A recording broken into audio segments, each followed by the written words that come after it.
Welcome back to our channel. ആദ്യം നമ്മൾ 2 മാർക്കിന്റെ ക്വസ്റ്റ്യൻസ് ആണ് ഡിസ്കസ് ചെയ്യുന്നത്. First question, what is paradigm shift? A shift in English literary theory refers to major changes in approach to literature. ലിറ്ററേച്ചറിനോടുള്ള ഒരു മേജറായ ചേഞ്ചിനെയാണ് paradigm shift എന്ന് പറയുന്നത്. പണ്ട് കാലത്ത് ക്രിറ്റിക്സ് ഫോക്കസ് ചെയ്തിരുന്നത് ഓതറിനെയും അതിൻ്റെ ഒരു മീനിങ്ങിനെയും മാത്രമായിരുന്നു ഫോക്കസ് ചെയ്തിരുന്നത്. പിന്നീട് സ്ട്രക്ചറലിസവും പോസ്റ്റ് സ്ട്രക്ചറലിസവും വന്നതിന് ശേഷം ഒരു ടെക്സ്റ്റിൻ്റെ ലാംഗ്വേജിനെയും ടെക്സ്റ്റിനെയും ഫോക്കസ് ചെയ്തു.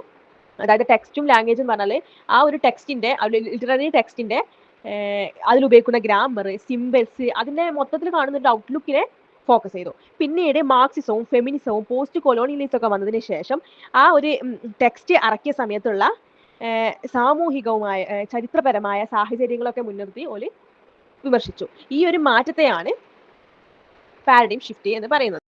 Second question, how does post-structuralism argue that all meanings are provisional? അതായത് പോസ്റ്റ് സ്ട്രക്ചറലിസം പറയുന്നത് എല്ലാ മീനിങ്ങും താൽക്കാലികമാണ് എന്നാണ്. അത് എന്തുകൊണ്ടാണെന്നാണ്. Okay, answer, post structuralism argue that all meanings are provisional because it challenges the idea that language can ever deliver a single fixed or final meaning. ലാംഗ്വേജിന് ഒരിക്കലും ഒരു സിംഗിളായ അല്ലെങ്കിൽ ഒരു ഫിക്സ്ഡ് ആയ ഒരു മീനിങ് ഡെലിവറി ചെയ്യാൻ കഴിയില്ല. ലാംഗ്വേജ് എപ്പോഴും അൺസ്റ്റേബിൾ ആണ്, സ്റ്റേബിളായി നിൽക്കില്ല. വേർഡ്സിൻ്റെ ഒരു മീനിങ് കാണണമെങ്കിൽ അതിൻ്റെ തൊട്ടപ്പുറത്തുള്ള ഒരു മീനിങ്ങും കൂടെ കൂടിക്കാണ്ടുള്ളൂ ഒരു സെൻറ്റൻസിന് മീനിങ് കിട്ടുള്ളൂ. അപ്പോൾ വേർഡ്സിൻ്റെ മീനിങ് എല്ലാ സമയത്തും മാറും. അതുകൊണ്ട് മീനിങ്സ് ഒന്നും പ്രൊവിഷണൽ അല്ല. അതുകൊണ്ടാണ് പറയുന്നത് പോസ്റ്റ് സ്ട്രക്ചറലിസം പറയുന്നത് all meanings are provisional. Next question, explain the symbolic stage in the mental development of a child. Jacques Lacan, a French psychoanalyst, explained 3 stages of a child development. French സൈക്കോഅനലിസ്റ്റായ Lacan ആണ് 3 സ്റ്റേജിനെ പറ്റി വിശദീകരിച്ചിട്ടുണ്ട്. First stage imaginary, second one ഈ symbolic and real. ഒരു ചൈൽഡിന്റെ mental ഡെവലപ്മെന്റിനെ 3 തരം തൈക്കാണ്ട് ലാക്കൻ വിശദീകരിച്ചിട്ടുണ്ട്. അത് 3 ഉണ്ട്. ഇതിൽ സെക്കൻഡ് സ്റ്റേജായ സിംബോളിക്കിനെ പറ്റിയാണ് ഇവിടെ ക്വസ്റ്റ്യൻ. അപ്പോൾ symbolic stage is when A child start use language. ഈ സിംബോളിക് സ്റ്റേജ് തുടങ്ങുന്നത് ഒരു ചൈൽഡ് എപ്പോൾ തൊട്ടാണ് ലാംഗ്വേജ് യൂസ് ചെയ്യുന്നത് അതുമുതലാണ് സിംബോളിക് സ്റ്റേജ് തുടങ്ങുന്നത്. ഈ ലാംഗ്വേജ് യൂസ് ചെയ്യുന്നത് തുടങ്ങുന്നതോടെ ഒരു ചൈൽഡ് സോഷ്യൽ റൂൾസ് മനസ്സിലാക്കുന്നു, സമൂഹത്തിലുള്ള നിയമങ്ങൾ മനസ്സിലാക്കുന്നു, ഓർഡറുകൾ മനസ്സിലാക്കുന്നു. അതേപോലെ റിലേഷൻഷിപ്പ്, കുട്ടിയുടെ പേരൻസിനോടായിട്ടും അല്ലെങ്കിൽ മറ്റ് ഹ്യൂമൻ ബീങ്സിനുമായുള്ള റിലേഷൻഷിപ്പ് സ്റ്റാർട്ട് ചെയ്യുന്നതും ഈ ത്രൂ ലാംഗ്വേജ് പഠിക്കുന്നതിലൂടെയാണ്. ഈ സ്റ്റേജിനെയാണ് സിംബോളിക് സ്റ്റേജ് എന്ന് പറയുന്നത്. Explain the base and superstructure. Fifth question ആണ്. ഇതിന് ആൻസർ, ഇത് മാർക്സിസം തിയറിയിൽ വരുന്ന ടേമാണ് base and superstructure. Base means the foundation of a society. ഒരു സൊസൈറ്റിയിലെ ഫൗണ്ടേഷനായ സാധനങ്ങളാണ് പ്രൊഡക്ഷനും labour, tools, technology, relations of production. ഈ വരുന്ന സാധനങ്ങളൊക്കെ ഒരു സൊസൈറ്റിൻ്റെ ബേസിക്കാണ്. ഈ സാധനങ്ങളാണ് ബേസിൽ വരുന്നത്. പിന്നെ അതുപോലെ സൂപ്പർ സ്ട്രക്ചറിൽ വരുന്നത് സെക്കൻഡ് സാധനങ്ങളൊക്കെയാണ്. അഥവാ കൾച്ചറൽ, രാഷ്ട്രീയം, സാമൂഹികം, നിയമം, മതം എന്നീ സാധനങ്ങളൊക്കെ വരുന്നതാണ് സൂപ്പർ സ്ട്രക്ചർ. ഈ സൂപ്പർ സ്ട്രക്ചറെ ഷേപ്പ് ചെയ്യുന്നത് ബേസ് ആണ്. ബേസ് നന്നായാലുള്ളൂ സൂപ്പർ സ്ട്രക്ചർ ഉഷാറാവുക. So they are shaped and influenced by the economic base and literature. പക്ഷേ അത് ലിറ്ററേച്ചറിൻ്റെ കാര്യം വരുമ്പോൾ എക്കണോമിക് ആയ സാധനങ്ങളും അതേപോലെ സോഷ്യലായ സാധനങ്ങളും എല്ലാം ലിറ്ററേച്ചറിനെ റിഫ്ലക്റ്റ് ചെയ്യുന്നുണ്ട്. ഉദാഹരണം പറയുകയാണെങ്കിൽ പ്രൊഡക്ഷൻ എങ്ങനെയാണ്, ഒരു രാജ്യത്ത് പട്ടിണി നടക്കുകയാണെങ്കിൽ അത് ആ ലിറ്ററേച്ചറിന് ആ സമയത്ത് എഴുതിയ ആ ലിറ്ററേച്ചർ വർക്കിന് എന്തായാലും ബാധിക്കും. കാരണം ഒരു പട്ടിണി മൂലം എക്കണോമിക് വളരെ മോശമായ സ്ഥിതിയിൽ ഒരിക്കലും ഒരു ഓതറിന് നല്ലൊരു പ്രേമമുള്ളൊരു കവിത എഴുതാൻ കഴിയില്ല. സോ അതാണ് എക്കണോമിക് പറയുന്നത്. പിന്നെ അതുപോലെ സോഷ്യലി ആയിക്കാണ്ട് ഭയങ്കര കച്ചറ അങ്ങോട്ടും ഇങ്ങോട്ടും നടക്കുന്ന ഒരു സമയത്താണ് ഒരു കവിത, ഒരു ലിറ്ററേച്ചർ ആർട്ട് എഴുതുന്നത് വെച്ചാൽ അതും അതിനെ ബാധിക്കും. സോ ഈ രണ്ട് ബേസും സൂപ്പർ സ്ട്രക്ചറും ഒരു ലിറ്ററേച്ചർ വർക്കിനെ റിഫ്ലക്ട് ചെയ്യും. Sixth question, what did Gramsci mean by subaltern? Antonio Gramsci എന്ന ഇറ്റാലിയൻ മാർക്സിസ്റ്റ് തിങ്കർ ആണ് സബാൾട്ടൺ എന്ന ടേം കൊണ്ടുവന്നത്. സബാൾട്ടൺ എന്ന വേർഡ് കൊണ്ട് ഉദ്ദേശിക്കുന്നത് people who are socially, politically and economically oppressed. ഈ സോഷ്യലിയും സാമൂഹികപരമായും സാമ്പത്തികപരമായും രാഷ്ട്രീയപരമായും അടിച്ചമർത്തപ്പെട്ട ഒരു കൂട്ടം ആളുകളെയാണ് സബാൾട്ടൺ എന്ന വേർഡ് കൊണ്ട് ഗ്രാംസി ഉദ്ദേശിക്കുന്നത്. ഇത്തരം ആളുകളെ പവറിന്റെ, അധികാരത്തിൽ നിന്നും ഭരണത്തിൽ നിന്നും ഒഴിവാക്കി. ഈ അവർക്കും ഈ subaltern must creates its own voice to resist domination. ഈ സബാൾട്ടൺ, ഈ ഗ്രൂപ്പ് ഓഫ് ആളുകൾ അവരുടേതായ ഒരു വോയിസ് ഉണ്ടാക്കണമെന്നാണ് ഗ്രാംസി ഉദ്ദേശിക്കുന്നത്. Seventh question, name 3 works that acted the precursors of the modern cultural studies. Modern cultural സ്റ്റഡീസിന്റെ മുൻഗാമിയായി നിൽക്കുന്ന 3 വർക്കുകളെയാണ് ചോദിച്ചത്. ഫസ്റ്റ് വൺ റൈമണ്ട് വില്യംസിന്റെ culture and society. Second one the uses of literacy by Richard Hoggart and the making of the English working class by E P. Thompson. ഇത് മൂന്നുമാണ് cultural സ്റ്റഡീസിന്റെ foundational വർക്കായി കണ്ട് പരിഗണിക്കുന്നത്. 8th question what is the objectives of CCCS? CCCSന്റെ full form the centre for contemporary cultural studies. ഇത് cultural സ്റ്റഡീസിനുമായി related ചെയ്ത സ്ഥാപനമാണ്. ഇതിന്റെ പ്രധാന ഉദ്ദേശം to study culture in relation to power, class and ideology. അധികാരത്തിലും ക്ലാസ്സിലും ആൻഡ് ഐഡിയോളജിയിലും ഒക്കെ സംസ്കാരത്തെക്കുറിച്ച് പഠിക്കുന്നതാണ് ഇവരുടെ പ്രധാന ഉദ്ദേശം. അതുപോലെ തന്നെ it focused on media, literature and everyday practices, highlighting how culture both reflect and resist social control. സാമൂഹ്യത്തെ നിയന്ത്രിക്കുന്ന മീഡിയ, ലിറ്ററേച്ചർ ആൻഡ് എവരിഡേ പ്രാക്ടീസസും എങ്ങനെയൊക്കെയാണ് ഒരു കൾച്ചറിനെ പ്രതിരോധിക്കുന്നതും എന്നതിനെ കുറിച്ചും ഇതിൽ പഠിക്കുന്നു. അതുപോലെ തന്നെ gave importance to the voices of working class and marginalised group. Working ക്ലാസ്സിനും പാർശ്വവൽക്കരിക്കപ്പെട്ട അതുപോലെ അടിച്ചമർത്തപ്പെട്ട ഗ്രൂപ്പിന് വേണ്ടിയുള്ള ഒരു വോയിസ് ആയും CSCS പ്രവർത്തിക്കുന്നു. 9th question what is new ഹിസ്റ്റോറിസം?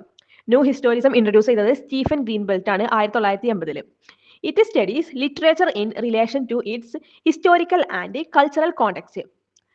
അത് ഫോക്കസ് ചെയ്യുന്നത് ഒരു ലിറ്റററി വർക്ക് പ്രസിദ്ധീകരിച്ച സമയത്തുള്ള ചരിത്രവും ആ സമയത്തുള്ള കൾച്ചറും ആ ഒരു ലിറ്റററി വർക്കിനെ ബന്ധപ്പെട്ടിട്ടുണ്ടാവും എന്നാണ് ന്യൂ ഹിസ്റ്റോറിസം പറയുന്നത്.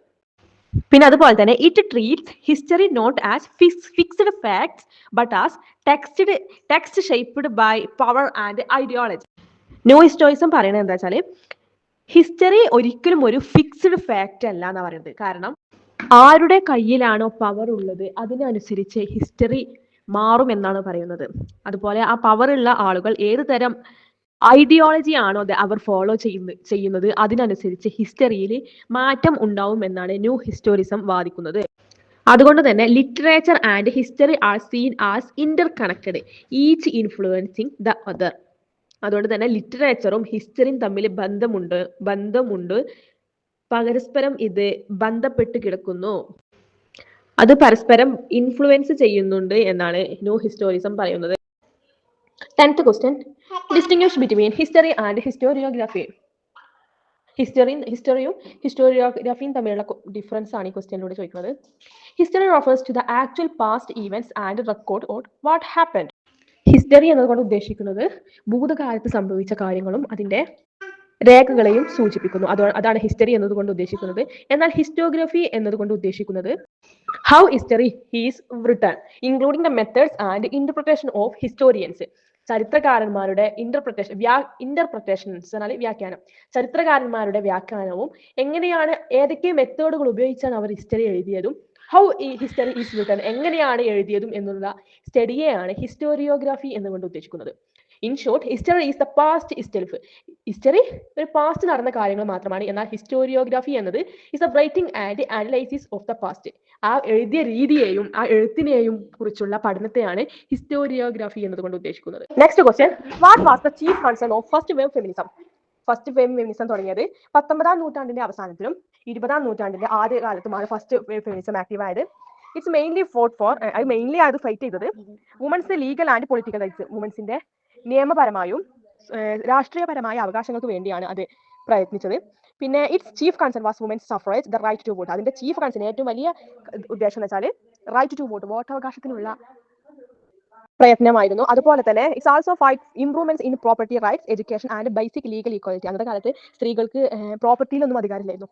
അപ്പോൾ ഫൈറ്റ് ചെയ്തു പ്രോപ്പർട്ടി റൈറ്റിനും എഡ്യൂക്കേഷനും ആൻഡ് ബേസിക് ലീഗൽ ഈക്വാലിറ്റി, നിയമപരമായ എല്ലാ സമത്വത്തിനും വേണ്ടി ഫസ്റ്റ് വേവ് ഫെമിനിസം ഫൈറ്റ് ചെയ്തു. അതായിരുന്നു അവരുടെ chief concern. Next question 12th question who vote gynocriticism? Answer gynocriticism was introduced by Elaine Showalter. Elaine Showalter ആണ് ഗൈനോക്രിറ്റിസം ഇൻട്രൊഡ്യൂസ് ചെയ്തത്. It is a feminist critical approach that studies women's writing in terms of women's experience, history and culture. സ്ത്രീകളുടെ തന്നെ അനുഭവവും ചരിത്രവും സംസ്കാരവും മനസ്സിലാക്കി അവരുടെ തന്നെ വർക്കുകളെ പറ്റി പഠിക്കുന്ന രീതിയാണ് ഈ ഗൈനോക്രിറ്റിസം ഫോളോ ചെയ്യുന്നത്.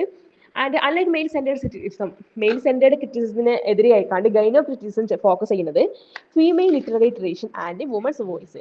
സ്ത്രീകളുടെ തന്നെ ലിറ്റററി വർക്കും അവരുടെ തന്നെ പ്രശ്നങ്ങളെയാണ് ഗൈനോക്രിറ്റിസം ഫോക്കസ് ചെയ്യുന്നത്. 13th question. Who wrote the book The Empire Writes Back? What is the chief argument? The book The Empire Writes Back was written by 1989 by Bill Ashcroft, Gareth Griffiths and Helen Tiffin. ഇവർ മൂന്ന് പേരും കൂടി ചേർന്നാണ് ഈ book എഴുതിയത്. പിന്നെ ഇതിന്റെ chief argument എന്ന് പറയുന്നത് that post colonial literature resist colonial domination by writing back to the center. സാമ്രാജ്യമാക്കി ഭരിച്ചിരുന്ന രാജ്യങ്ങൾക്കെതിരെ റൈറ്റിംഗ് ബാക്ക്, അവർക്ക് എതിരെ തിരിച്ചെഴുതുന്ന ഒരു പ്രതിരോധ രീതിയാണ്. അതുപോലെ തന്നെ it shows how writers from colonised nation reclaim language identity and culture against imperial power. അതുപോലെ തന്നെ കോളനി ആയ രാജ്യങ്ങളിലെ റൈറ്റേഴ്സ് അവരുടെ ഭാഷയെയും ഐഡന്റിറ്റിയെയും സംസ്കൃതിയെയും വീണ്ടെടുക്കുകയും അതുപോലെ അവരുടെ മേലുള്ള പവറിനെ ചോദ്യം ചെയ്യുകയാണ് ഈ ബുക്കിലൂടെ ചെയ്യുന്നത്. 14th question. How does Benedict Anderson present his critique of nation?